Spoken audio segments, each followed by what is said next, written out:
Cool. So this is Dreadful Talk, episode 43. That familiar handsome bastard you see right there is Harrison Madden, co-host of Beefy Boys Breakdown, which is where we have my other podcast where we strictly talk UFC. And I know to some people, the difference between ONE FC and UFC at first may seem like splitting hairs. Like this may seem like something more geared for the Beefy Boys channel than the Dreadful Talk channel. But we're here to talk about the differences in more so just like promotion versus promotion, and how just our first kind of initial reaction and impression of the ONE Championship. And you may ask yourself, what is ONE Championship? Isn't it just like Bellator, or what sets ONE Championship apart? ONE Championship is like essentially based out of Asia. It's more catered and geared towards the Asian market, and it has a lot more worldly fighters. Not a ton of Americans. They do have Americans fighting in there, as we saw last night, but mainly fighters from overseas and geared to like an overseas audience. And they're huge, by the way, like because of what we just or what I just brought up about them being essentially Asia's UFC. As we all know, Asia's very heavily populated. So I mean, it's not even like it's not small time. It's not knockoff. It's not bootleg. Like it's legit. And I had heard that it was legit from very legit people. But I had just never experienced it for myself. So me and you were both really looking forward to last night. Yeah, absolutely, man. Like I've watched individual fights from ONE, just like highlights, things like that. Last night was my first time to actually watch like the presentation of a card to see how they do the announcing, the referees, the walkouts, the weigh-ins. Everything's a little different, honestly. Everything's a little different, but I kind of like how they do it. Like I see where it kind of teeters on this. It's close to WWE kind of a style in the way they bring the guys out, the way it's presented, all that. But honestly, man, at the end of the day, like it's still fighting, and those guys are still fighting at a world elite level. So I liked it. Oh, yeah, I liked it. Like, to me, you get somewhat more of that wrestling vibe, but it's like they take all the good stuff, like the showmanship and like the pyrotechnics, and kind of like I bet it's so dope to be there live. Like, you know what I'm saying? Like, it's almost like a concert, or like you said, it's more of an event than I feel like UFC. UFC is very like kind of sportsman, like more of like here's this guy, here's that guy, let's fight. This was like a whole production, a whole show, very just appealing to the eyes, Yeah, absolutely, man. And I thought it like, so at the end, they don't call them prelims, they call it the lead card and the main card, which I appreciated because the lead card leads you to the main card. I get that. And also prelim kind of is a devaluing term, I feel like. But You're right. I like how they brought out the three guys that were the main card and introduced them all like up on the stage, and they were like, these are your fights you're about to see, like enjoy them, and then sent them all back and brought them out to fight. It was like, that was pretty sick. It was sick. I bet it honestly kind of sucks for the fighters though, like just like 2 hours before your fight, like for sure, go do this kind of unnecessary thing. But like purely from a fan's perspective, dope. I mean, like you said, it gave it that like Mortal Kombat, Street Fighter kind of like choose your character kind of vibe, right? Like, yeah. Like it felt like they were like almost more than human when they're introduced that way. Like they don't feel as human as when they walk out in the UFC and there's no sound and it's like no fans and they just look tough, and also I will say too, the walkout camera angle, in the UFC they get right in front of them and they follow them. This one's like a zoom in from the top where they kind of just watch them come down the walkway, and then their team's already waiting for them down there. I like that too. It works. And this isn't like necessarily, like I said, we're not like bashed on the UFC. We're huge UFC guys. We watch every damn card. But like I said, this is to point out the differences. And like I said, to those people who are rolling their eyes saying like, oh yeah, what's the difference? ONE FC. I mean, that's what we're here to talk about. So we are going to be highlighting those things that stood out to and there us, and there are rule differences as well. It's not just a format thing as well. Yeah, and also what we'll get into, and what I thought was cool and on display in this lead card was that it's not just mixed martial arts. Yeah, I love that, dude. I was so interested to see like how it played out on the eye, how it kind of flowed with the whole kind of card of like, how much of a gear switch is it? Right. And because what I'm getting at, folks, is, So one championship, it's a mixed martial arts promotion, but they also put on pure Muay Thai and pure kickboxing, as well as I think on certain nights they may even have normal boxing. Yeah, they do. But yeah, so I was super, and I knew this going in, so I wasn't shocked, but it was more of just seeing how it actually played out, and like, especially with the fact that there wasn't a ton of fights, right? There was like a total of 6 fights. So yep. in fact, there's 6 fights, and then you're mixing in these different sports. And like I said, I was super curious to see like how the kind of flow of the night, flow of the card went. And it went great. And actually, I thought that kind of the change of pace, or the kind of sprinkling a different flavor, if you will, really was just nice and really helped keep my attention span. And just, I don't know, I was a big fan. I thought it worked great. Yeah, man. I think from a viewing perspective, I thought about this a lot too, because they do the Muay Thai fights. Sometimes they do 5 rounds. Sometimes they do 3 rounds. Same with the kickboxing. But with the Muay Thai fights, they don't put them in boxing gloves all the time. Sometimes they put them in MMA 4-ounce gloves, which for anyone that knows Muay Thai, like the language of eight limbs is essentially what they call it.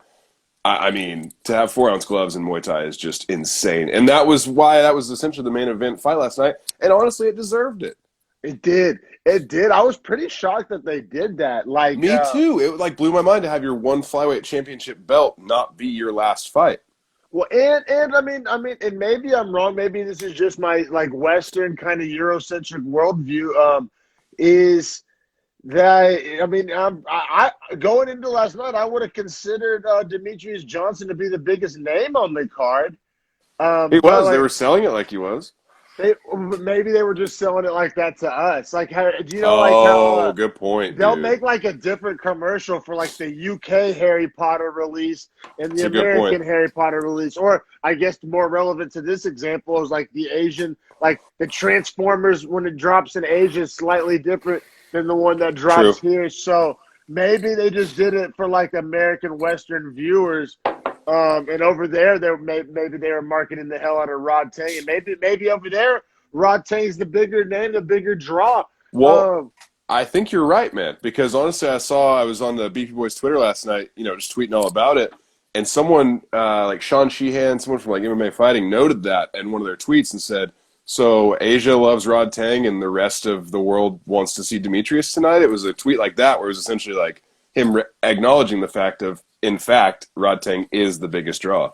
Yeah, well, I was all for it. As I said, I was going into last night with a very open mind, like wanting to like learn more about this and kind of be educated and like and take in other like cultures and so I don't know. It was kind of cool because like I thought that was very in the spirit of that. Finding out that Rod Tang was the headliner, it's like, oh well, shit, like it just kind of makes you think like the more you know, the more you don't know type of situation. Yeah, and to be honest, man, it was one of those things where even if that was like a move where like we would put Conor as our last fight at all times, but it doesn't mean that Conor's going to have the best performance, like i.e. Dustin Poirier beating him last time. But Rod Tang, I feel like even if he's going to lose, which by the way he has like 42 losses and I think like 300 wins, his record was something just unreal. He's 23 years old, something unreal. Yeah.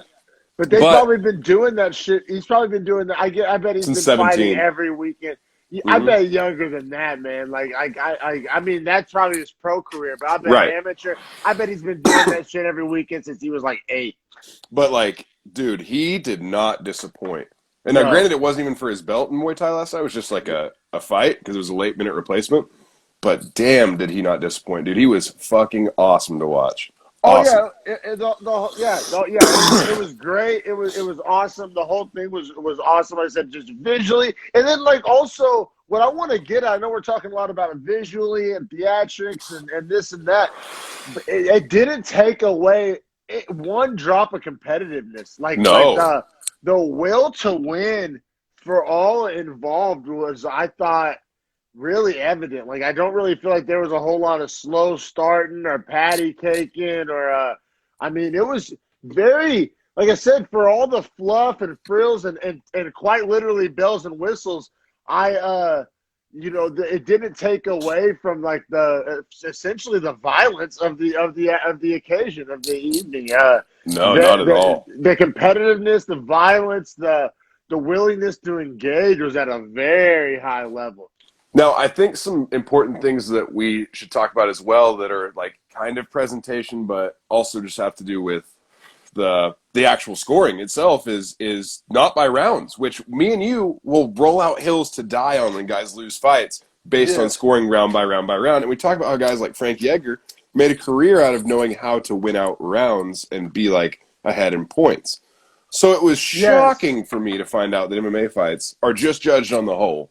Me too, but like the Muay Thai fights do have rounds. Correct, the Muay Thai fights, and it's not a 10-9, it's a 10-point must, so you can give both guys a 10 if you think they split it. Yeah. So like I said, I was in full like willingness to learn mode last night. I was like you said, both of those things kind of like slapped me in the face. Like whoa, like I had to like not. I wanted to actually wait to kind of digest that stuff live on air with you because I didn't want to, like, I don't know, I have kind of a one-track mind, sometimes a short attention span, and it's like I didn't want to be so focused, my brain power on, like, do I like this or do I not like this, to, like, take in the fight of, like, what I was witnessing. I wanted to, like, remain in the moment. Yeah, I myself instead tried to score it that way rather than going round by round. I tried to, like, be with it, so. Okay, and then the only thing that, like, not the only thing. The first thing that jumps to mind about judging a fight on the whole as opposed to going round by round is, and it's something that I kind of do anyway, so maybe this is just my same bias carrying over, but it would lead me to believe that the round 3 is much more valuable than round 1 if you're scoring the fight on the whole. Because like when you're doing it round by round, you're by definition saying that like these rounds are like all rounds are created equal. But scoring it on the whole, I think whoever finishes stronger, like I mean, I think you have more of a case there. I agree. I also think it makes it a little more subjective as to who wins the fight rather than objective, which can be both good and bad. And then I also think that scoring the fight on a whole is almost kind of like like you talk about like the cultural difference of it, right? Well, like Pride in the UFC, or well, Pride, not the UFC because they aren't the same. But before Pride and all the fighters came over to the UFC, they would score the last round as being worth more. Yeah. So in that aspect, like I think that's just a way Asian culture like approaches their fights. And I was about to say, and that is Pride was based out of Asia, very similar to One Championship. Very, very good, interesting thing to point out. And like I said, it's not. I think. This is something that I took out of it, and maybe it's just how it played out last night. The good news is there's one of these every single week all month, and for the next 3 weeks, I'm gonna be tuning into all of them. Exactly. So maybe it won't play out like this all the time. But to me, it led to like less, as I like to call it, a lawyer ball. Like absolutely. Shout out Hank Hill. This ain't lawyer ball, son. But no, seriously, like in the UFC, and I love the UFC. And obviously we have a whole podcast dedicated to it. But naysayers of the UFC and haters of the UFC, and you hear it coming from boxing fans and trolls and all that. But, the whole, they just kick each other in the shins and leg hump each other and roll around. Like, you hear, obviously none of those are true. But whenever those are some of the things that naysayers point to. And there are certain guys that are kind of known for boring styles or eating up rounds or we've witnessed the disaster of, Usman Masvidal 1. I didn't want to say it. I didn't want to call him out. Yeah, or some of those lame Tyron Woodley fights that we've watched, in recent memory. And I say all that to say that I feel like the round by round scoring kind of lends itself to some more of that because you're busy keeping score in your head. Your corner's worried about it too. Like think about it in the corner aspect too, man. When you come over to your corner, they're not telling you, "Hey, we won that round. We got to pick it up." They're just telling you, "You just need to fight better." Yeah, that's right.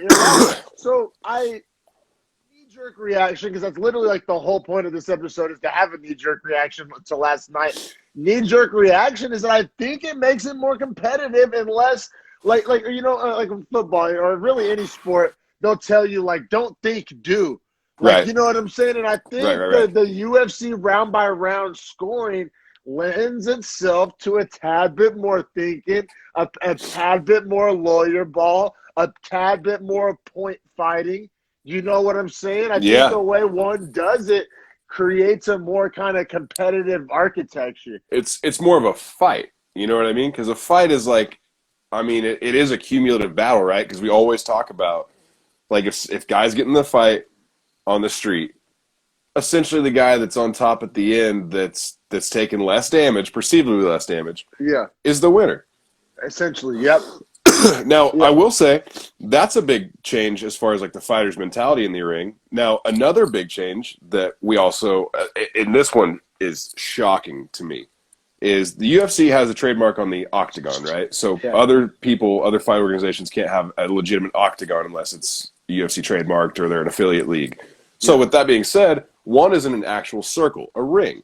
However, they also will fight in a square. Both. Oh, I Both didn't ways. know that. I Yeah, didn't they'll know do that. MMA fights in a square, like boxing ring with like the ropes with no cage. It just depends. Like, if it's a more like boxing The, and Muay Thai heavy card, yep, the MMA fighters in that card just have to deal with it, and vice versa. Like, yep. uh, man. Because Well, and because also, Yuri Lapicus's last fight was in a square boxing ring. oh, well, I also learned last night that like apparently caged Muay Thai is gaining steam and is like a big thing Really? over there. Yeah, they were saying. I think they were saying Rod Tay has taken quite a few. It's caged Muay Thai, so you know, as you can imagine, you can push them up against the cage a little more and get a little bit more probably clinch work up against the cage as I assume it'd be harder to do in a boxing style ring. So just you know, just kind of proves how like MMA is kind of bleeding out into those sports, and those sports are kind of bleeding into MMA. It's really cool. It's probably never been a better time to be a combat sports fan. And that's something else I wanted to talk about tonight is just the quality across the board. I think that's starting to be answered. Oh yeah, I yeah. I was think impressed with the technique level. and it's hard to like look at any of this stuff in the vacuum, but like the fact that Chandler come over from Bellator and is getting the title fight, and then the fact that the guy that beat him, Patricio Pitbull, is you know still kicking ass and just defended his title in Bellator. We got the one championship putting on full display its talent last night on TNT. Which TNT's huge. That's the same thing the NBA comes on. Yeah, that's a big. I mean network. Network. That's the word. Yes, Like yes, sir. we're talking Shaq and Chuck. You know what I'm saying? And so that's big time. And then like I'm really excited for this upcoming. The PFL's about to get started. They signed Anthony Pettis, and I mean they have some names and some talent over there.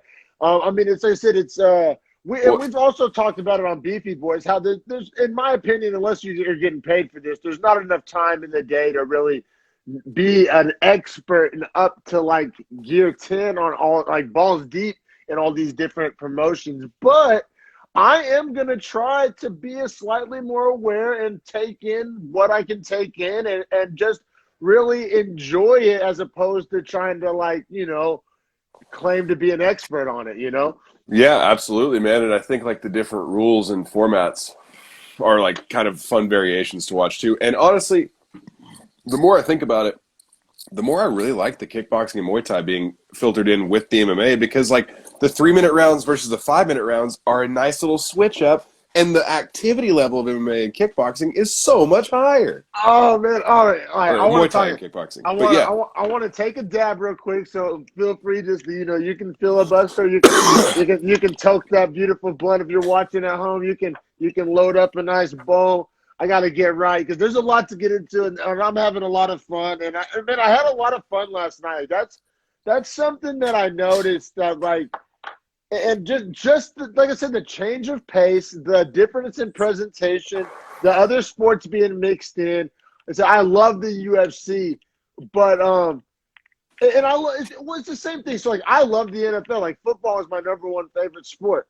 But you know, on an NFL Sunday, by the fourth, if you're watching Red Zone channel, by like the fourth game of the day, you can get a little like kind of mundane, a little bit like Absolutely. I feel like maybe that was happening to me a little bit with my MMA fandom, just watching all these UFC cards to be 7 hours sometimes straight. You know, sometimes it's hard to be razor sharp for all of them, and so last night was just like it was that nice little added new flavor on the menu, you know, that extra like, oh yeah, like this is a lot of fun. Like I don't know, I was locked the fuck in.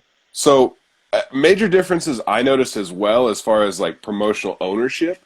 So meaning how WME owns the UFC, they try to squeeze every dollar out of every single event they do. They pay the fighters the lowest margin of earnings based on any sports league out there. So what I'm saying with all that is that the UFC is cheap, essentially. Like the reason they're doing 12 fight cards is because they have the venue booked for the whole day. So they might as well get as many fights in that they can to get as many people to watch as they can. Right? And so they're let's be real, dollars. those 15 fight cards, I mean, it's not 15 like, you know, ranked high level fights. Like a lot of them are like low, cheap fights. Right, like this last night was like 6 like top end fights. Like all of these fights were guys that were apparently near the top 5 in their individual weight classes, except maybe for Rugrug and the Swede in the start. But aside from that, man, I noticed that all the fighters after their fights seemed really happy, even if they had lost, to have been in the ring and fought, which makes me think they're getting paid a lot better and that losses aren't held against them the same way as they are in the UFC. Yeah, I get that vibe too, and I mean you got to also keep in mind, man, that like a lot of those countries over there are cheap. Like the translation rate, yeah, like if you live in Thailand or you live in Singapore, I mean, like the dollars go a lot further over there. So I mean, even if you are like making 50K, like you know, like if you're Cormier, what are these people training at AKA? Like we talk about all the time, that 50K in San Jose, like good luck. That's a couple months of rent and you know, right. couple Tesla payments. But like you know, yeah, like you said, if you're living in Thailand, like I look at it all the time. That's like my dream vacation because it's like you can get like round like trip all inclusive like trips to like Thailand and Vietnam for like $900 and some shit, and it's like that like a plane ticket to like Oklahoma City is like $650. And so yeah, so like what? Yeah, I'm sure they're paying a little more or treating them a little better, or I don't know what it is. It would be interested. I would love to have somebody on that like knows like the ins and outs of like the business of one championship. That would be super interesting to learn about like fighter contracts and like just relationships and even matchmaking and matchmaking is something I want to get into a little bit. And I don't know if I have a problem with the matchmaking or if I have a problem with the broadcast, how they presented the matchmaking. I wanted to know if you caught on to this because like by the 4th time they said it, I was like ready to pull out some dread. Before every single fight, the fucking Australian, I don't know if he's Australian, British, whatever, typical American. Oh, yeah, middle guy. The middle guy, portly lad. He before every fight, oh, this one's not expected to go the distance. It's like, then why did they, like, what is this a non-competitive match? Is that what you're telling me? Like, should I not be excited about it? Like, I was getting so salty. Like, I loved so many things about last night, but it can't be all fucking, you know roses and hand jobs like that. You know, I did you notice that, A, and did it bother you, B? Okay, so that guy just on the whole bothered me out of everyone that was casting the thing last night. Like he was the guy where I was like, oh, this is the token guy that just talks a lot, is really loud, and tries to like just put hype in. Like almost like newspeak, you know, there's like the reporter voice, like on NPR. Well, see, I got that vibe, and that's another one of my kind of like demerits. Like when I was grading like or interpreting last night's card, it did feel more newsy, more like because we talked about how it's kind of overproduced. Feels overproduced, but it's good in some ways. Yes. I feel like one of the ways it's not good was in the broadcast team, like the commentators, like you said, it was more like I mean, and, you know, and it probably stems from the culture of you have Joe Rogan as your lead guy, and he's literally a podcaster that like is known for smoking weed and drinking, and he talks all the time about how overproduction ruins stuff and how he wants it to be real and laid back. And Cormier, he's used to talking with Ariel, and I mean they're pretty much literally all podcasters or ex-fighters. Yeah, and so which lends itself to being just straight to the point, direct. More in casual vibes. Like when a UFC broadcast is super casual, it could be a podcast, it could be a barbershop, it could be bros watching fights. You know what I mean? And this did feel very like, oh, we're bringing you a soccer match today, and I'm fucking, Chet, whatever the fuck, and it's very like buttoned up and just I did.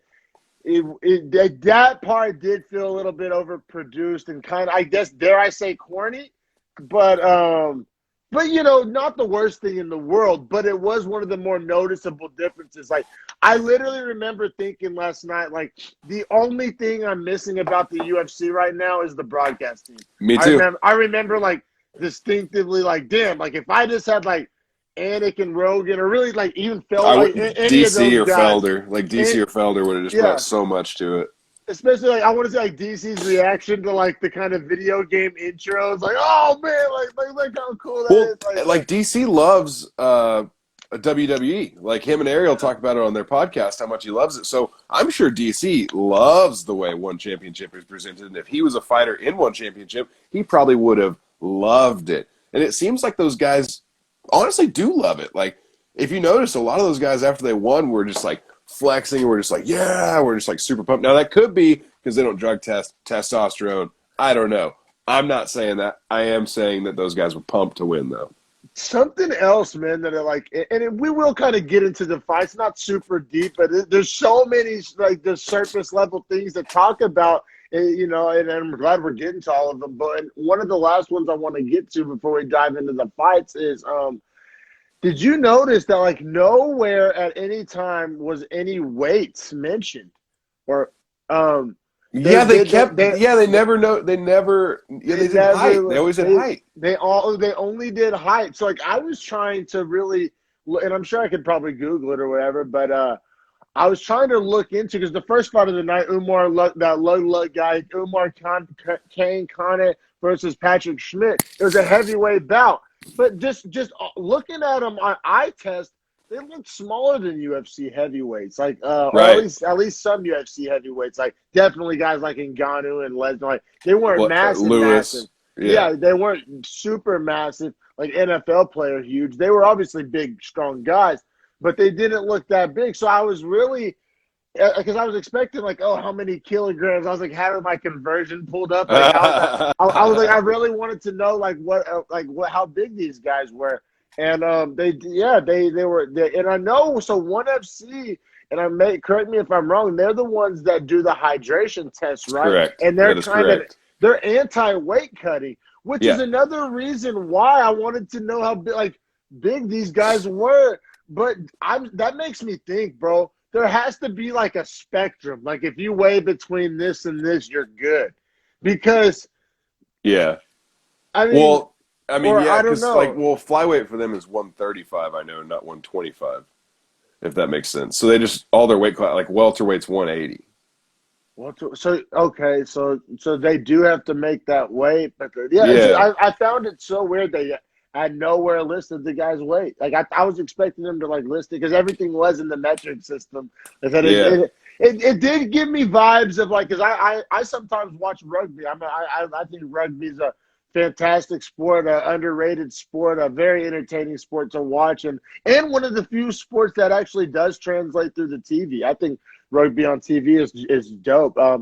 And so, but when you're watching these foreign broadcasts of like these New Zealand broadcasts of rugby, or like if for those out there that are soccer fans, I'm not a big soccer guy, but didn't you have that feeling like everything was listed in the metric system? Yeah. Oh yeah. The accents on the broadcast team. I enjoyed it, honestly, man. Like I watched a lot of like League of Legends broadcasts. Okay. And so for the like Korean and Chinese leagues, obviously like the competition those are usually European people because it's the exact opposite time for us at night, right? So Yeah. those matches are at 6 a.m. in the morning for us, but for the European guys, it's 1 p.m. for them, so easy for them to be awake.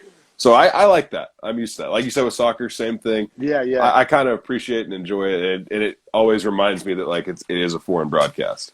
Yeah, it was cool. It was cool.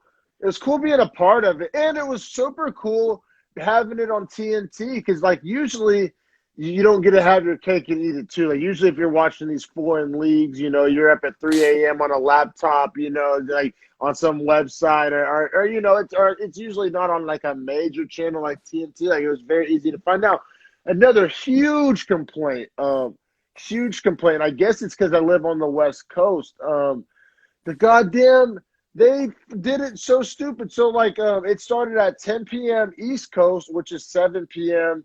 West Coast. Yeah. So at 7 p.m. I turn on my TV, go to TNT. It's AEW wrestling until 10 p.m. my time. They had a delayed broadcast. Now I ended up watching it earlier than that.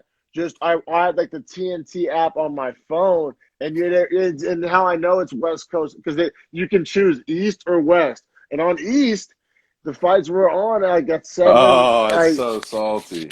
And so I just don't, and then afterwards, because there was one fight I missed. I missed the Eddie Alvarez fight, and because I had to go pick up my wife from work. So whenever I was like, okay, I'll just catch it when it comes on stupidly at 10 p.m. West Coast, and so I turned back into that, and they were like essentially trying to act like it was still live, like there was no like previously recorded thing. Like I was like, this is like I don't know. That part was very frustrating. Because I watched the entire thing on my fucking 7-inch screen of my phone. So that's another kind of complaint. Like I got zero. I didn't get to enjoy having it on TNT pretty much. Like for me, it might as well have been on whatever network. So I don't know. They need to get that in line for us West Coasters, especially when you consider what's the closest thing to Asia. And where's the West Coast? Where's the most Asian population in America? The West Coast, like I don't know, and delayed broadcasts for live sports are never fun. Never. It just because then it's not live. It takes the magic out of it. Like seriously, it's like going from color to black and white. Seriously, man. But let's get into some of these fighters. Let's give these guys their shout outs and like, cause like I said, I think this was my first time watching these guys. Obviously, besides pretty much Demetrius Johnson and Eddie Alvarez. But I think it's probably safe to say for you too, man. But Umar Kane, which I guess he goes by Lug Lug, he's from what Senegal. Senegal, which is that the same country where Ngannou's from or no? No, Ngannou's from Cameroon. Cameroon, that's right. Him and Embiid from They're Cameroon. close though, right? Yeah, I think they're so. They're both West African for West sure. African, I know, sure. So and he is a strong, thick boy who, he was big. We'll just put it that way. But that's what I wanted to know. Thick. How big? Like I was so curious to see how much he weighed. Like was he 230? Was he 240? I mean, was he just like a jacked like 220? Like I don't know. I think he to me looked like he was probably like 250. I didn't know how. Yeah, it's hard to tell. It's hard to tell. Everything is just like in a different. What do they call that? A different like scale. Because like I don't know how tall that cage is. Like gauge it. It was hard to tell how tall he was. The whole centimeters metric system thing. But anyway, he was a thick boy and he looked every bit of a heavyweight. And he was fighting Patrick Schmidt. And everybody.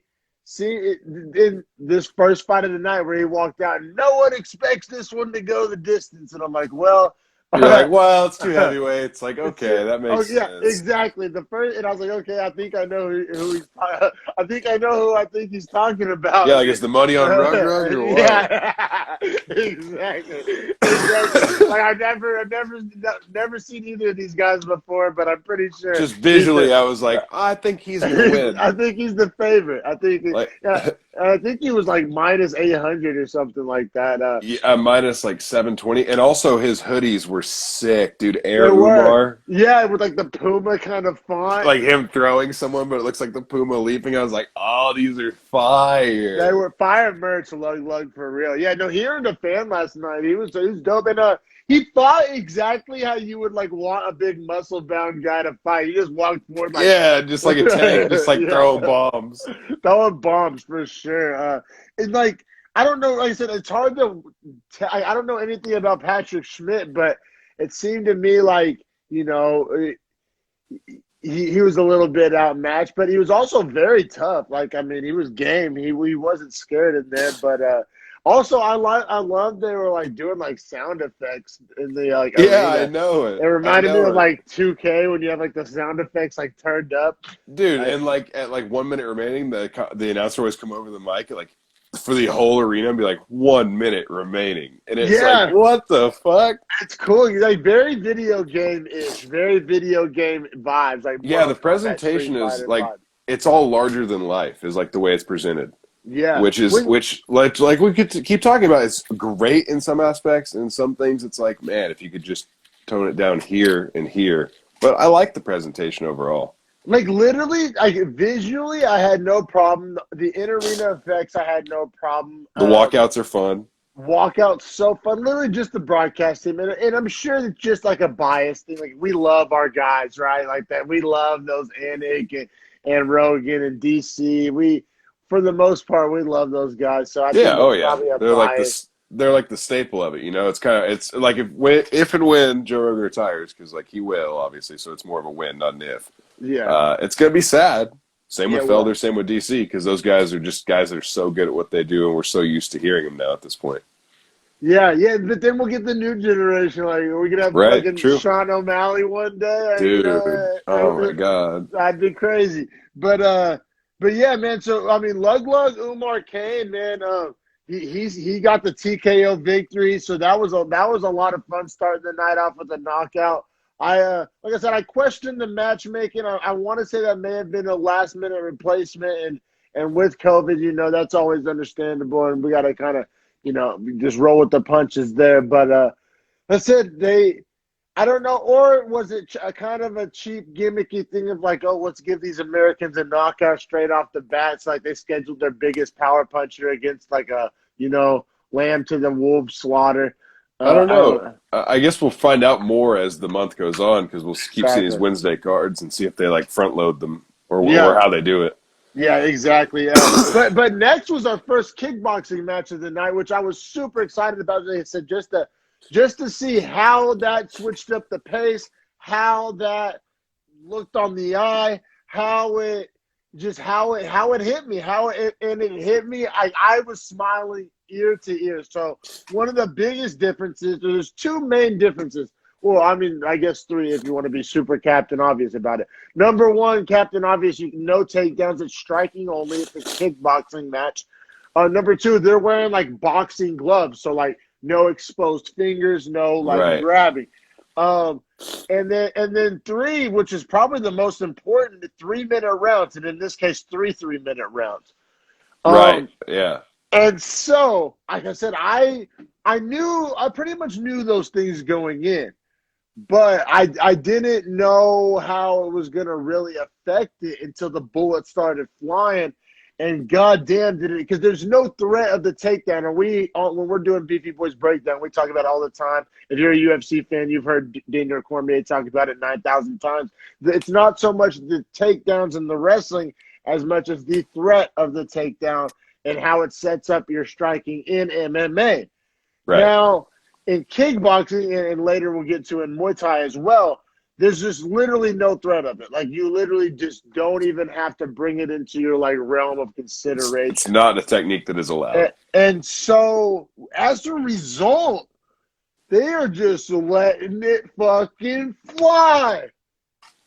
Yeah, they do, though. Yeah, they do, though. Yeah, they do, though. Let them go, because, like I said, you're not going to get taken down. So, like, and like, it just allows you to like throw crazier kicks, and like you can throw like head kicks every fucking other strike because you're not going to get single leg, Right. and you can't catch kicks either. That was another big thing I noticed in the rules. You can't like catch kicks like in MMA. You throw the wrong kick or a lazy kick or a high kick at the wrong time, you can catch the kick and get taken down that way, or get swept, or there's a lot of things that can, happen.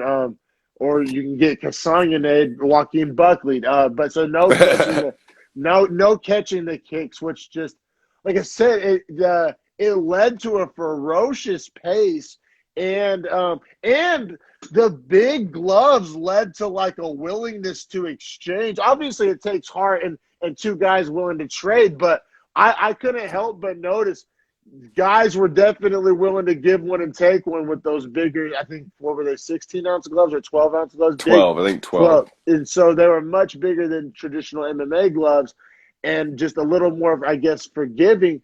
But it reminded me of the conversation about how in football you have more concussions than rugby, even though in football you have a helmet because you're willing to go head-to-head. Or right. like there's certain things like that studies have shown that like the more protection you give somebody, it can actually be more dangerous because they're willing to do more with it. It's like sparring with headgear on. They say it's worse because it limits your vision and allows you to take more shots cumulatively. And that's what it reminded me of watching the big gloves with the kickboxing. Like, those guys were eating shots. Dude, some of the uppercuts that Keel was eating in the first round were just like, like straight up the pipe, like snapping his head all the way back. Yeah, man. So, we haven't given the fighters a shout out yet. It was Shiagis Alazov versus Enrico Curl. He said the names remind me of something about the Harry Potter. It was they were fighting at featherweight. Like I said, featherweight isn't 145. They looked about like 155, 160. That's what it should be, 155, 160. For the hydration limit. Yeah, exactly. So they but they were just cracking. So like I said, they weren't tiny guys. It wasn't like they were flyweights or anything. Like those shots would hurt me. Fuck. They were throwing just bombs and eating bombs and trading, and like I said, that pace, because it was 3-minute rounds and because it was only 3-minute rounds, it was just not only foot on the gas with nitrous. Just the exchanges, just 5-6 shots, 5-6 shots back, 5-6 shots back. It was like a fucking karate movie. And the openness or like the willingness to just trade, to just like open up and just start throwing. Yeah, like I said, there was no threat of the takedown. There was and it wasn't a Muay Thai fight, so there wasn't even really any clinch. So like, you stand in the pocket, just standing right in fucking front of each other, just letting them fucking fly. Just bite down to the mouthpiece and rip, dude. It was sick. It was sick. It was so entertaining. Like I said, I didn't know these guys' rank. I didn't know the implications of what it meant for the division. Like I didn't know anything about it. I had no context. Didn't need it. It was so entertaining. So I was all in. Like I was literally like leaving there like, why the fuck do I not watch more kickboxing? What is wrong with me? What do you call yourself a combat sports fan? Like, why is boxing even famous? Like, why did I'm not even I'm just gonna go into boxing hater compared mode. To boxing compared to kickboxing sucks. And Muay Thai, give me I'm down to start ordering kickboxing cards. That shit. I literally became a fan. Now, what I want to know is, was that an exceptionally high paced fight? And exceptionally, two exceptionally game fighters. Is that the equivalent of watching McGregor Diaz and thinking every MMA fight's going to be like that? Were those just two bad motherfuckers, or is that just par for the course for kickboxing? Because, like I said, I have no context, no frame of reference. But if that's your average kickboxing match, take my motherfucking money, bro. If that's average, if that was just nobody even got finished. What's the big deal? That's just two guys doing the sport of kickboxing. If that's the case, dude, I'm gonna have to go balls deep. What's crazy is they used to have the Glory Kickboxing channel, which And they used to, I swear to God, they used to have kickboxing on ESPN and shit. Like, I remember being a kid, like, scrolling through at, like, a random time at, like, a random day. They used to do K1. They used to put the K1 Grand Prix on ESPN, too. Yeah, exactly. But I feel like that it's harder to find nowadays. Like, I don't even know. Like I said, I'm about to have to get my fandom on. I have to probably get a couple more goddamn subscriptions. But, oh, man, what am I thinking of? Oh, the guys, this is what I'm going to say as far as the kickboxing records. That one guy had a record of 64-1. So I think those guys were very, very high-level kickboxers because Izzy's kickboxing record was 75-5 when he quit. And he was considered one of the best in the world. Can you imagine watching style? I got to, like, go back and watch that. Can you imagine Izzy did kickboxing? I've watched a couple of them. I watched him get knocked out, too. Yeah, I've watched them get knocked. I've seen like little tiny clips, but I am not like a full fight. That seems entertaining as fuck. Think about it. There's some kid that like just like probably was like at a cheap like free kickboxing event or something, and got to watch it. Izzy just bang it out as like a up and comer. That shit was pretty so dope. Oh man, but yeah, that was so fun. And I thought it was super important to note about the circle that. I mean, it's obvious, but, like, it actually affects the in-fight action quite a bit, is that a circle obviously has no corners. Right. There's no corner to, like, get anybody into. It makes for, once again, kind of less of the stalemates, like less I feel like it's easier for guys to get off the cage and you can't just push somebody up against the cage. I mean, you can, but it creates a better angle for escapes and like reversals up against the cage. We saw a lot of that. Yeah, honestly, in the Demetrius Johnson fight, which we'll get to, it was super obvious that like with guys that small, when there's no corners, it's all movement. There's really no cage action unless they're just choosing to be there, because essentially at any point you can kind of just slide off of it. Yeah, you can like just roll around. Like yeah, exactly. So I thought that was I thought that was very interesting. Like it was more significant than I thought it would be, because like I've watched other promotions where it's like a hexagon or I guess I've seen other fights in a circle, but it's harder to see it with like lower level promotions. Like it's harder to the fighters don't really display the parameters as much as like the high level guys. So watching those high level guys in a circle, it was very obvious. Imagine if we watched it though in the square, which they also do. Like imagine the difference of a 90-degree corner versus no corners. That's pretty versus sharp. No corners at all. That's massive. That's super massive. Or if you're a guy that likes to like fight up against the cage and there is no cage, like you talk about having to adapt. Or if you're a striker, you're just going to be better in the boxing ring.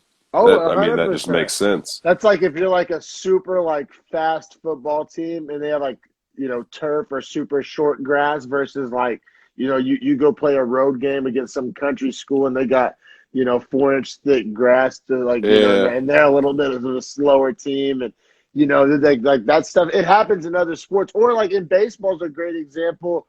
Like the Colorado Rockies and the New York Yankees have the tiniest stadium. So like they hit a lot of home runs. And the Rockies with the thin air. It's just cheating. They're gonna exactly. And so different sports have that. But yeah, in the UFC experienced it for the first time with the smaller octagon. So it's like it happens, but it's just cool to see how different it definitely affects strategy and in-fight action. It just 100% does, but it's very interesting.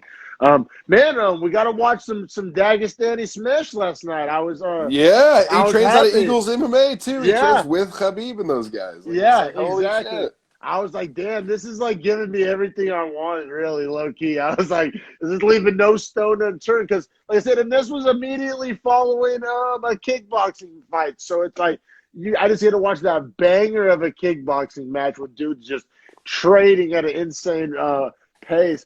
But then you get all your itches scratched, then you get some Dagestani Sambo as well. Right. Yeah, which I will say, shout out to their broadcast team for this one thing, which is that they said Sambo is actually an acronym for what it means, which I never knew. So, I mean, shout out to them.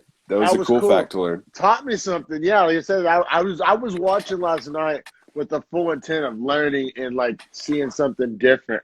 But yeah, so they were welterweights. But see, this is like I said, with that hydration cut, they pretty much look like middleweights, right? Like just visually like on they're the like eyes. 180, 182, somewhere exactly. In there. And I thought it was crazy. So the Dagestani guy, Raymond Magomed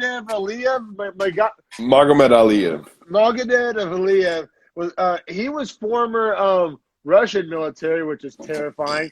Yeah, and he was fighting Tyler McGuire, who's active U.S. Air Force, which I thought was staff sergeant, and then he had like special forces on the back of his like shorts. Like I wonder what he does. That combined with the fucking like video game sound effects, like I was like in full like 80s like fucking fight movie mode. Like I was like, this is like Mortal Kombat. Like I'm here for it. I was having a good time. Classic Cold War vibes going. Let's get it. Entertaining fight and super weird once again to note that we're not scoring the rounds. Like it was so weird to go through that. Exactly.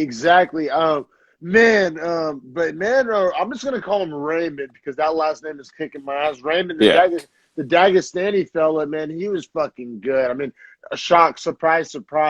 But man, every motion he did was so efficient. Like those little short lead elbows he would throw, and they were just so the knees short. From the clinch on the cage were so violent, so big, and then like when he would reverse and like every little movement he did was like explosive, but not like wasteful explosive. Like still efficient. Like when he went just like sudden. That Kimura reversal from whenever he was almost mounted and like fully got back over the top. It was like, damn man, like he knows what he's doing down there, and like it was so his hips high were level. just insane.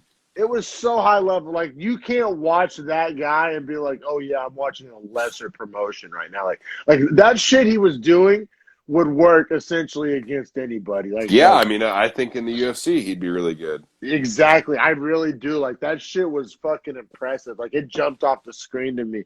But yeah, he looked good. But man, Tyler McGuire, tough son of a bitch. He's an active military. He wasn't going out of there easy. But he got more than he could handle with Raymond Magomed Aliyev. But yeah, so he ended up did it go to decision? Yeah, it did. Yeah, it did. And I mean, I thought Magomed Aliyev definitely won. But McGuire was like tough, man. Like he never stopped fighting or working, and like had some really good points at the end of the second, beginning of the third. Yeah, it's like he's one of those guys. Like sometimes tough and durable mean the same thing, but like he wasn't durable. Like he was getting beat to shit. He was all cut up, but he just kept coming. So yeah. Shout out to him. He lost, but he still made America look good for sure. Staff Sergeant Tyler McGuire. And then, so that's when I had to go leave and pick up my wife, and I missed the start of the main card. But turns out I didn't miss all that much. I didn't find out. I stayed off social media, so I didn't find out until like later.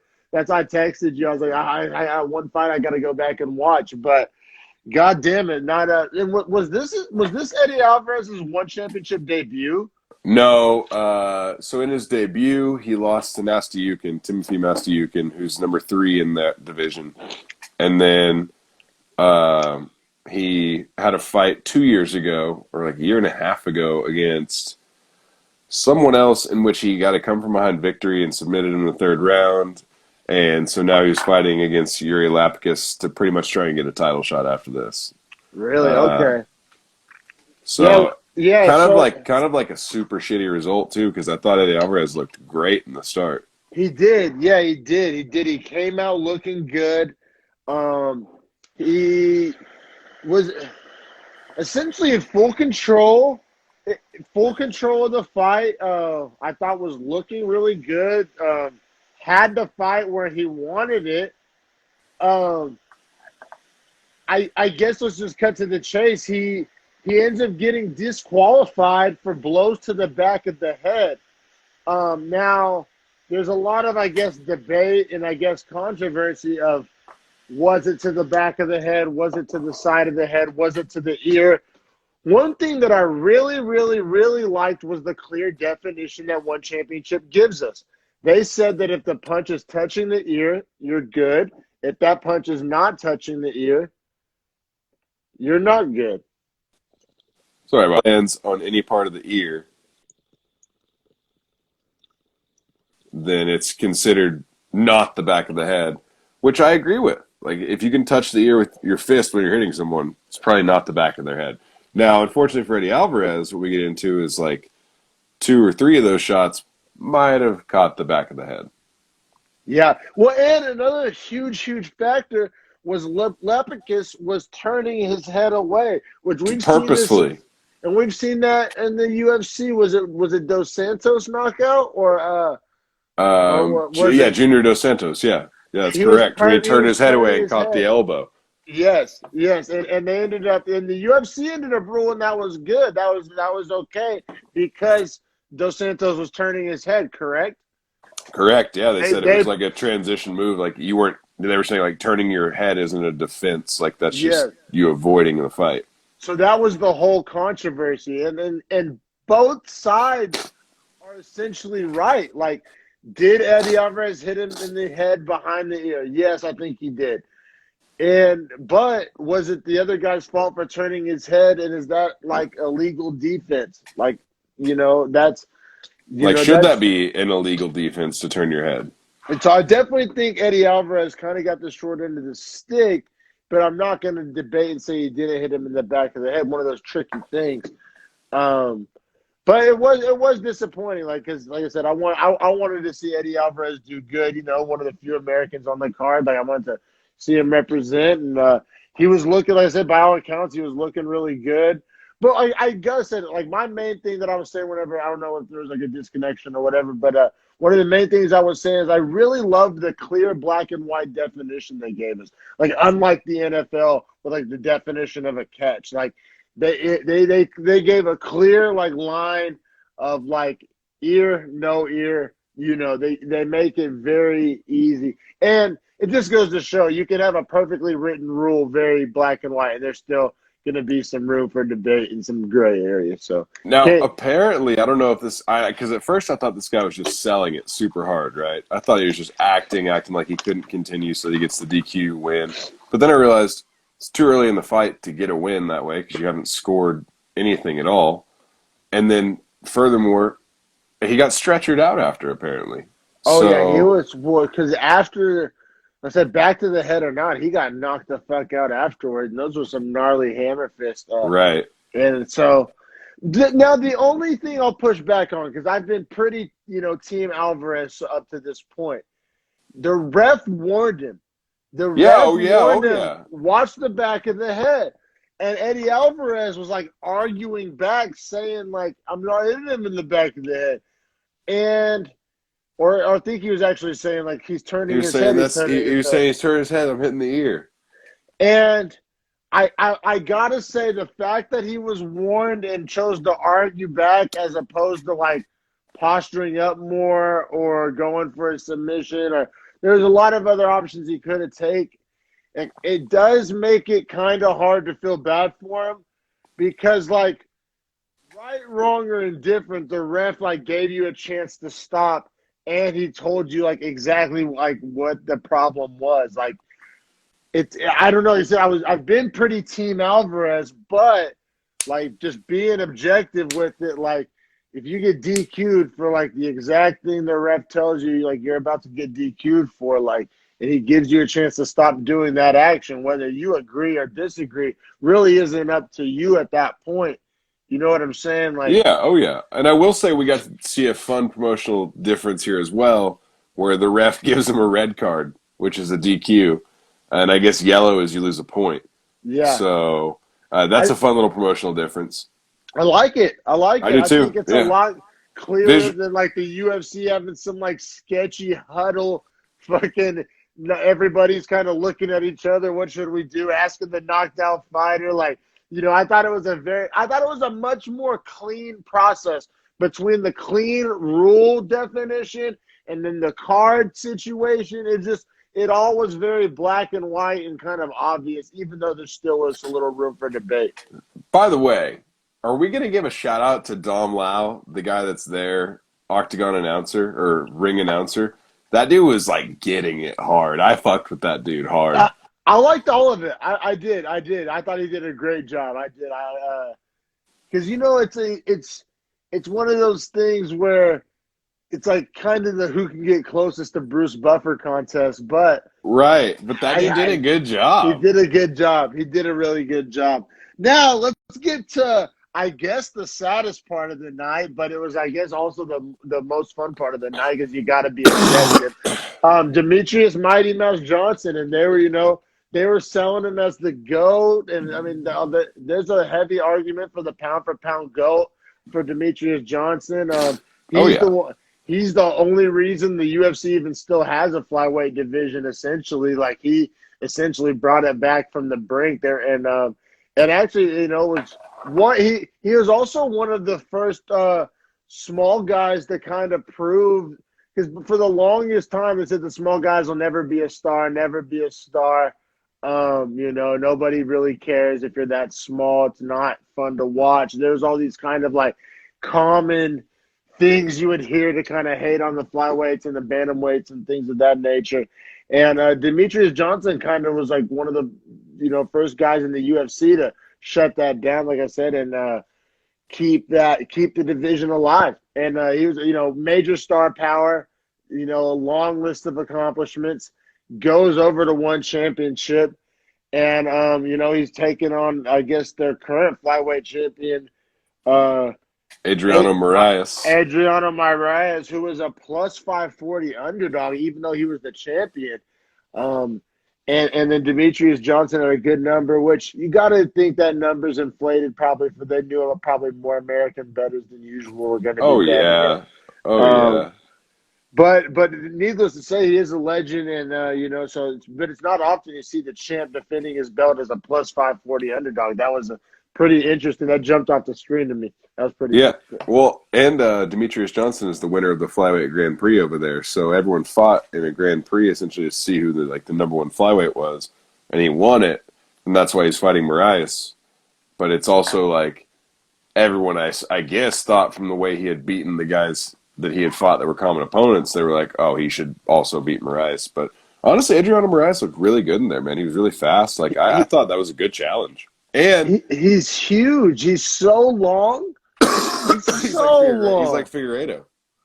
Him and Figueiredo would be a fun fight. They're both 125. Yeah, that's the natural place to go. Yeah, so I mean, they said Moraes ends up knocking out Demetrius Johnson, first person to ever finish Demetrius Johnson, and it was in brutal fashion. He another rule difference comes into play. So he hits him with a big uppercut, drops him, and then while he's on the ground, he like knees him in the side of the head.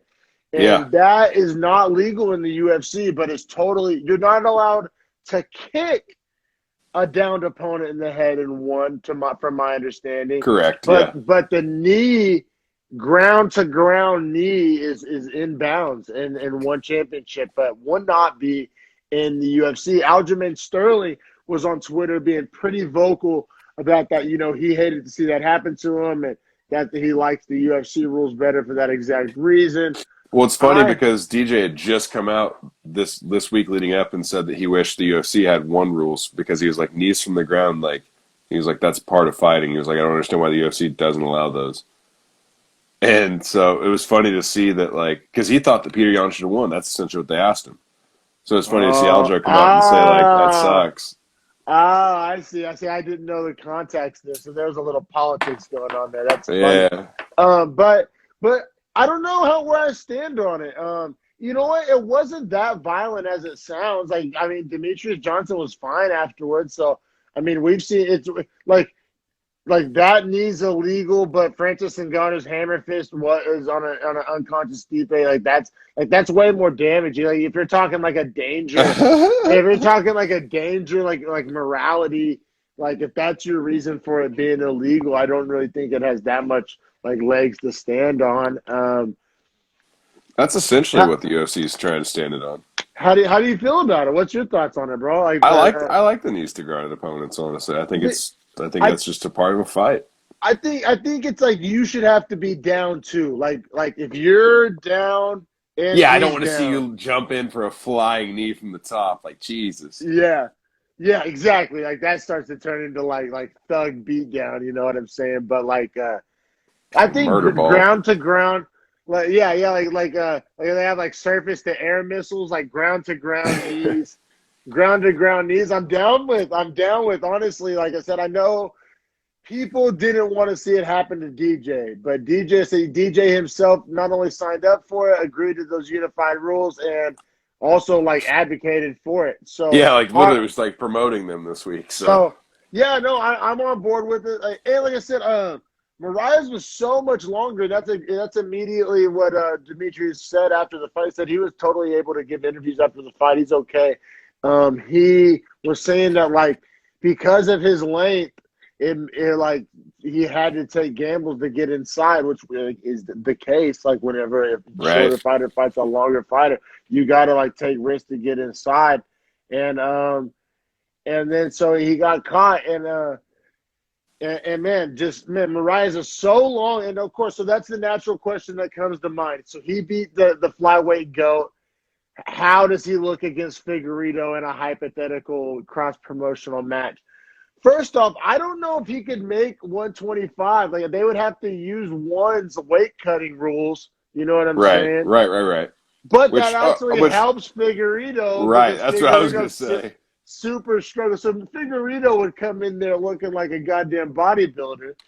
I honestly But like still, Figueiredo in the fight, man, because I think Moraes is faster than Figueiredo, but I think Figueiredo is just his power is a different level, and they're both Brazilian Jiu-Jitsu black belts, so you kind of have to assume those might cancel each other out. Mariah is like that, like Sean O'Malley long though, like so long, True. He's like fluid too. He's very fluid. so fluid and like yeah, just so long. Like I don't know if I've ever seen a flyweight that long. Oh, the Chinese kid.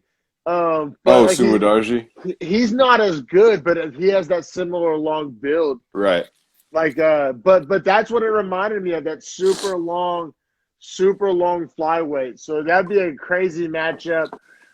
I don't know. I don't know. Like I said, if Figueiredo could get inside and if he could go in their way in like 140, that would be a nightmare. And if he could get him on the ground, I think he.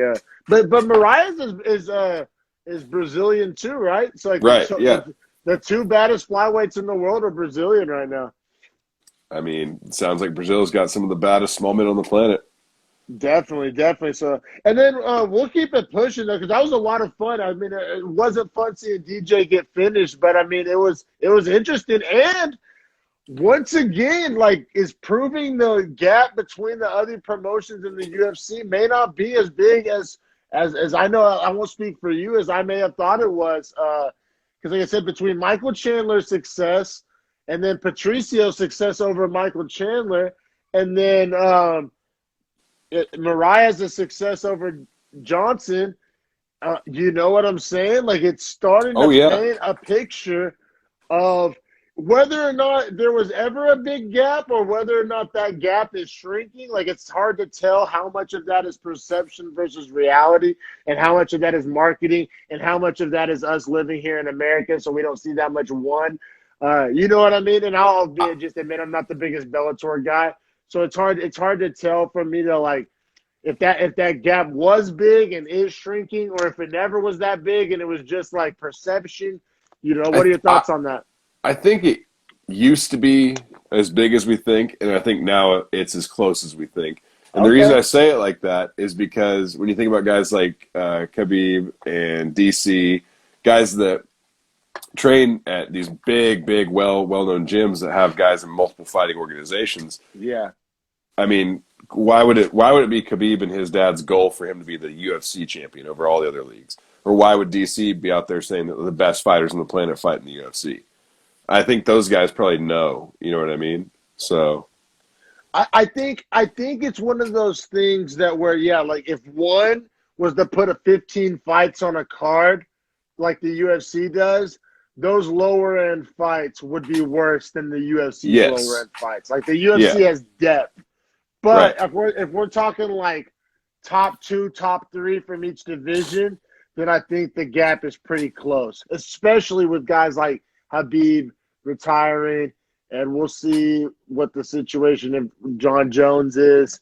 But yeah, man. I mean, like I said, I think in certain divisions, definitely more so than others, that gap is definitely closer than certain people think. And then I'm putting myself in that certain people group. I think that was obviously the like underlying overlooming question, kind of when you're watching these other promotions, is like kind of stacking it up to the UFC, and it stacked up pretty fucking nice. It stacked up good. I was impressed. Did.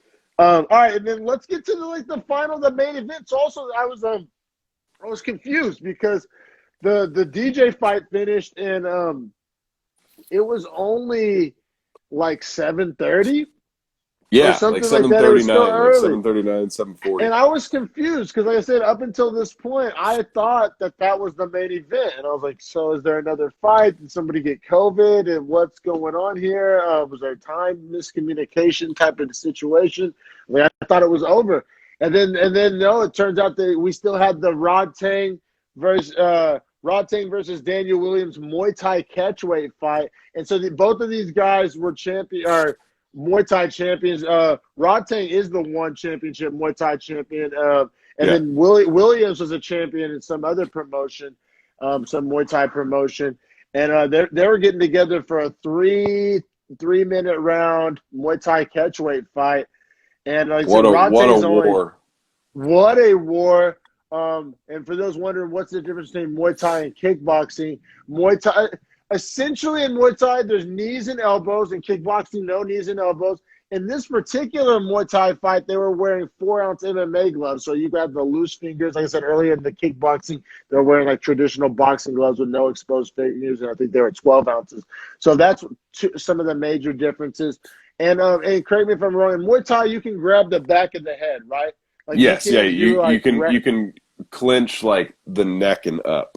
Yeah, the neck and up. Like, there's no takedowns, there's no grappling, but you can kind of grab the back of the head and, like, that's why they literally call it a Muay Thai clinch or a Thai clinch when it happens in MMA, because that's allowed in Muay Thai. So, some of the subtle rule differences will, seem like subtle differences if you're not familiar with it. But if you're in there, if you're in there locked in a cage with somebody and they're allowed to knee and elbow you or not allowed to knee and elbow you, it's not so subtle of a difference. Yeah, big difference. Big difference for sure. And then, so Rod Tang's scary guy. So, like, the thing is, like, so if you would have asked me, like, a couple weeks ago, just like, do you know who Rod Tang is? I would have been like, is that, like, a flavor of drink? But yeah, right. The thing is, like, if you would have, like, showed me, like, a little, like, Instagram clip or something of him, I recognize his face and like his style, and like I've seen so many like highlights of this guy, and just like little clips of how like crazy he is and stuff, because he'll do these things in his fights where he'll put his hands down and he'll just like flex and he'll just like eat shots. But eat shots and then like yell at them and then re-square up and start throwing his own shots. And he even says in the pre-fight interview for this, he was like, I like to feel my opponent's power sometimes before I unleash mine on them. And I was like, Jesus Christ. It's crazy. Like, because guys in the UFC try to do it, but they do it in times when they're not going to get hit. Like when they have a guy almost finished and they put their hands behind their back and all that. Who was that? Is that Jimmy? Yeah, it's Jimmy. He's talking about Rod Tang's record being like 250 and 42, which insane. It's insane. It's just the craziest record. Yeah, it's such a crazy record. It's like he's a true warrior. Like all these guys, like Colby Covington, that fight once every 3 years, and just they need to take it. Like look at Rod Tang, man. The 300 something fight, not afraid to take an L, keeps it pushing. Just as scary after his L's. Like maybe scarier. Scary. He's only 23 years old. Just an absolute warrior. So damn fun. And so, like I said, we everything we said earlier about the 3x3 3-minute round kickboxing match of just the pace it creates, and everything we said about the lack of threat of takedown just allows these men to throw. Just take that to a whole nother level with the knees, the elbows, and just the ferocity of Rod Tang. But, I mean, Williams he was game, and he was down to give Rod Tang everything he wanted.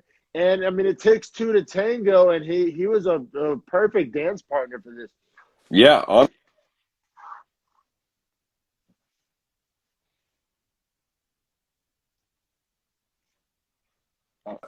Oh, there you go. Can you hear me?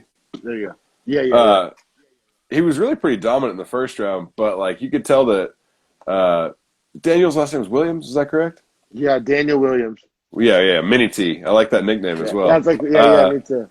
But you could tell that he was dangerous, man, because he was tough. He was throwing back some hard shots, but Rodtang Yes. could eat shots too, because there were a couple that landed, and he just like kept coming forward, like even more aggressively after he'd eat a shot. And I was like, my God. He like actually likes it. Like Chael Sonnen's always calling the UFC guys like fake tough guys, and it's like I always thought that was like an absurd statement. I'm like, oh, some of the baddest dudes in the world, and Chael Sonnen always mocks that. Then you see guys like Rodtang, and it's like, oh, is that what he's talking about? Like, Yeah, it's like, oh, this shit. is he's the real fucking deal, man. Like the real fucking deal. Like, just like your bullshit meter is like asleep. Like, there's no lies detected. Like when Rodtang acts like he like I say, like what I'm getting at is like in the UFC, a guy will get tagged, and then like a couple seconds later, he's like, oh, I better smile and act like it didn't hurt me, and it's like this real forced. Fake, like it drives me nuts. I bitch about it on Beefy Boys all the time. But like, but when Rodtang like acts like he like likes getting hit, like that's not an act. Like he's like, fuck yeah, like this is fucking warfare. Like this is like it juices him up, and then he starts going harder. It's like it charges him up to get hit. Like no lies detected. Like zero bullshit. Like he's like not a fraud. He's a real fucking deal. But yeah, he ends up getting a unanimous decision. And like I said, I mean, it was pretty back and forth though. And I don't know, maybe I'm tripping. Did Rodtang slip in round one, or did Williams drop him?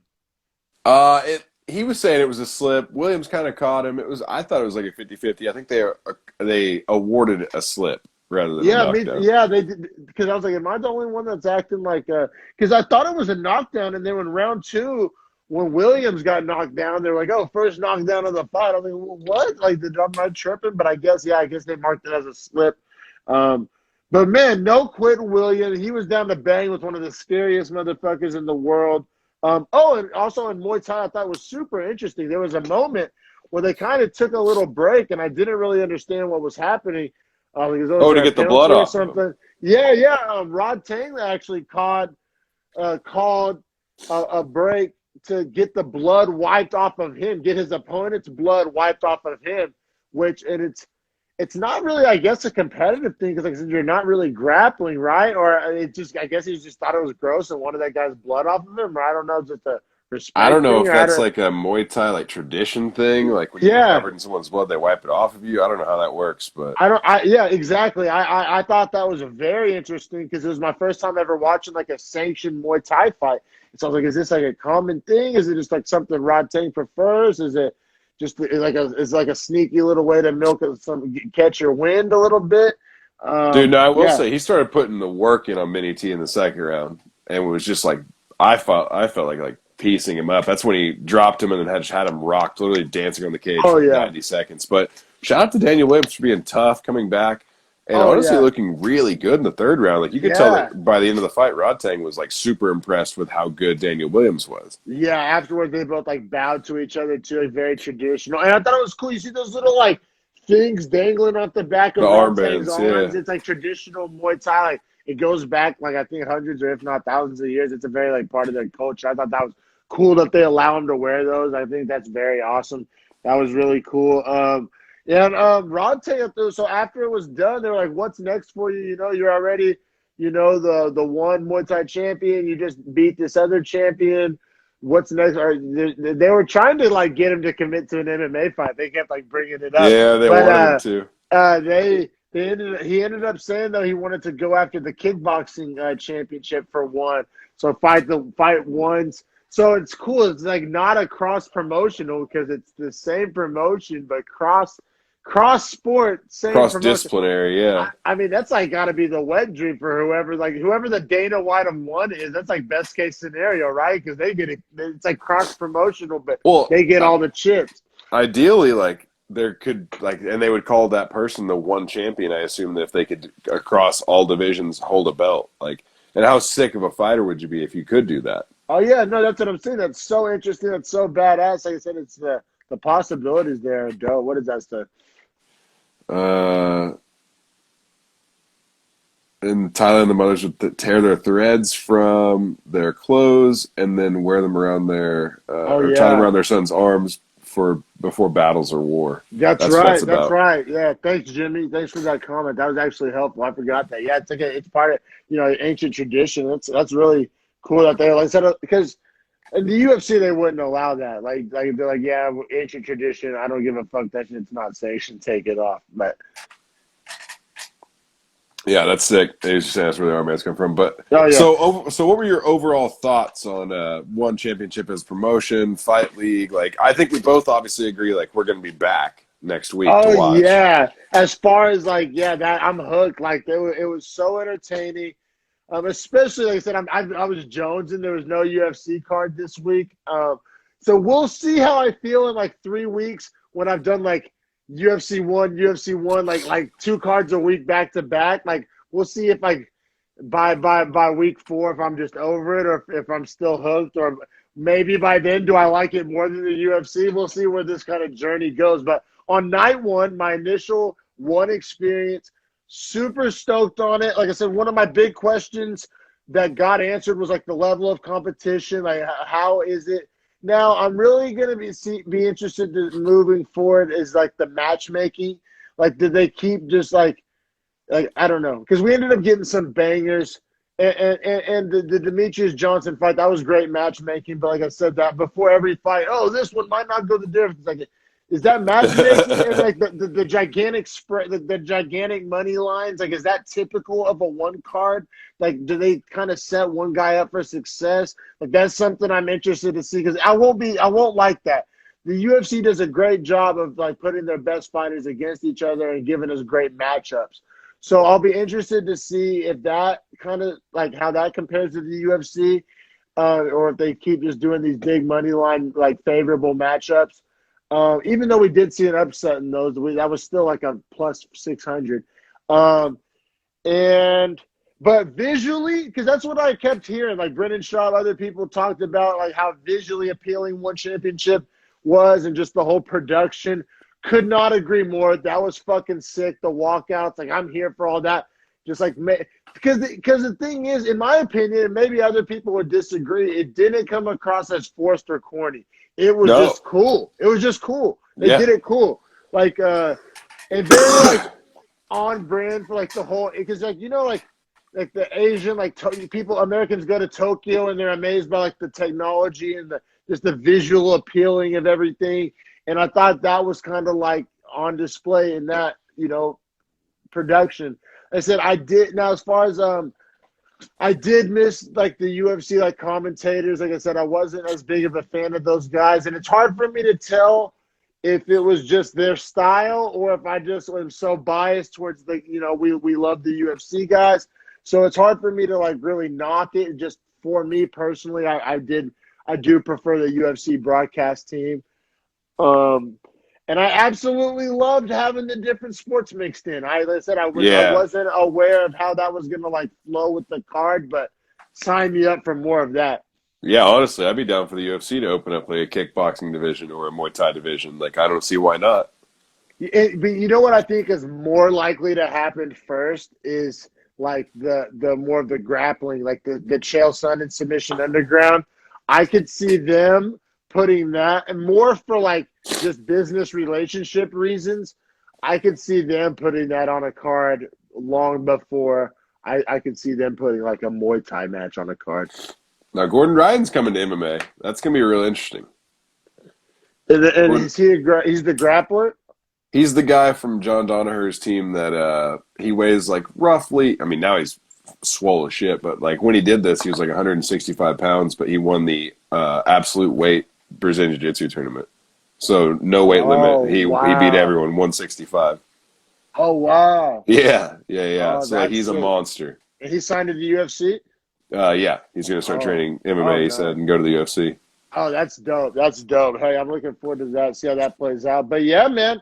Man, that like I said, that about wraps it up. Like I said, I just wanted to just react and just describe differences and just like I said, just really soak it in and kind of say what I learned from it. Like I said, the differences and just my overall impression of one championship and having it on TNT and having it like in my like lexicon now. Like I'm aware of it. Like I've always been aware of it, but like, just like I guess it's fair to say didn't give a shit. Like I don't know. Like I just like I knew it was a thing, but I just like never.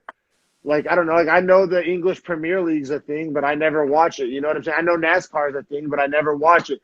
So, like, I'm not even saying that, like I thought it was, like, a whack thing. I just had never got around to it. But, like, I watched it. I'm very, very impressed, and I'll be watching more. Yeah, same here, man. I mean, I love what One Championship's doing. It's a good – and honestly, competition is just going to drive the UFC to have to do more or hopefully pay their fighters more. If those fighters realize they can go to one and still be seen in America. Exactly. That was a game-changer move. Like, you know what that reminded me of? You know how, like, when OU plays Texas, they'll be like, oh, this game has, like, more recruiting implications than just on-field implications. And that's didn't you get that kind of vibe? Like, yeah, absolutely I did. That was one championship, like, staking their flag on the hill, like we're here, bitches. Like we made it to America. Like we're I got some competition for you because I don't think Bellator. Me personally, and this will kind of be our last little topic. We'll wrap it up soon. But just as far as like PFL, Bellator, ONE, and UFC. As far as like what's next, like who out of those is really the biggest threat or the real competition for UFC? Oh, I think it's ONE by far. I think it's ONE. Thank you. Because Bellator, in my opinion, has already kind of relegated themselves to being the little brother. And I know guys like Patricio Pitbull would disagree, but and Mike Chandler would disagree. And actually, he wouldn't disagree as he came to UFC. But I think that they've said that themselves with their own choices by signing so many old UFC cast-offs. Right. They've kind of, and I know they're kind of moving away from that, but it might be too little too late. Like, I feel like in most average sports fans, and not MMA fans, but average sports fans' heads, view Bellator as like that's the place all the old UFC guys go after they get cut from the UFC. And maybe that's not fair to say. I know there are more than that, but I think that's kind of public perception. And maybe, like I said, I don't know. Do you think that's fair to say? Yeah, I agree completely. And then PFL is interesting to me because they're also affiliated with ESPN, and ESPN's balls deep with UFC. So it's hard for me to understand that one that confuses dynamic. me. That one confuses me. Like, I think they might want PFL to be a feeder league to the UFC. I get that vibe too, or like a separate like event. Well, and the way that their league runs is entirely different too. Like they do a season. It's entirely different, but I just don't understand how they're gonna like play nice together. Especially when they I think paid Pettis more to come over. Like they're kind of wanting the UFC's talent, or I don't know.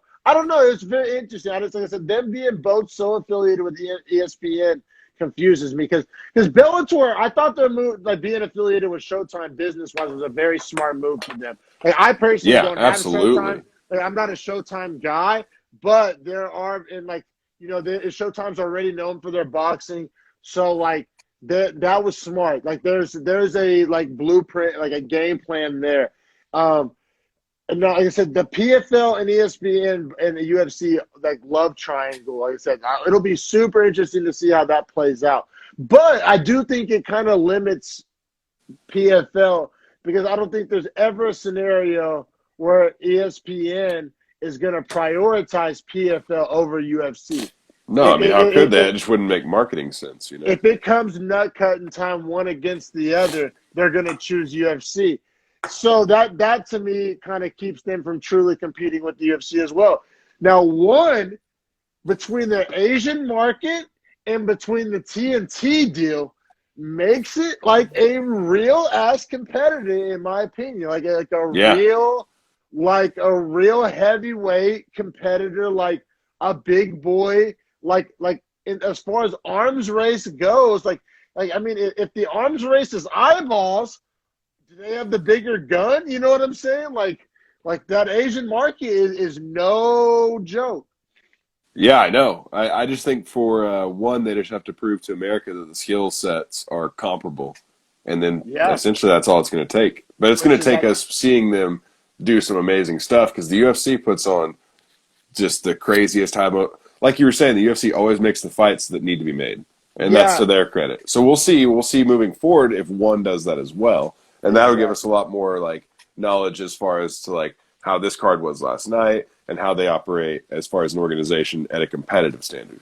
And last night, all the crazy production and cool special effects, it hit us really hard because it was our first time watching it. Now, 21 cards deep, am I going to give a shit about that, or am I just going to want some good fights in the cage? You know, so like I said, that's all that glitz and glamour and bells and whistles kind of wears off, and eventually you got to have some meat and potatoes on that bone. But yeah, man, this was episode 43 of Dreadful Talk. Had so much fun. I'm glad we were able to experience this together, man. It was really fun, and thank you so much, my guy. Yeah, absolutely, man. Great episode. I really, like I said, for anyone that's watching, watch One Championship. It's fun. See what you think. Let us know on Beefy Boys whenever you come over. Yeah, and if you enjoyed this episode of Dreadful Talk, please consider going to subscribe to Beefy Boys Breakdown. We break down every single UFC card. So if you enjoyed us talking fights, we have a whole podcast dedicated to that. And if you haven't subscribed to Dreadful Talk podcast, please go subscribe on YouTube. I also do burrito reviews on this channel. And you can find us on both of these podcasts wherever you get your audio podcasts. Thanks, everybody.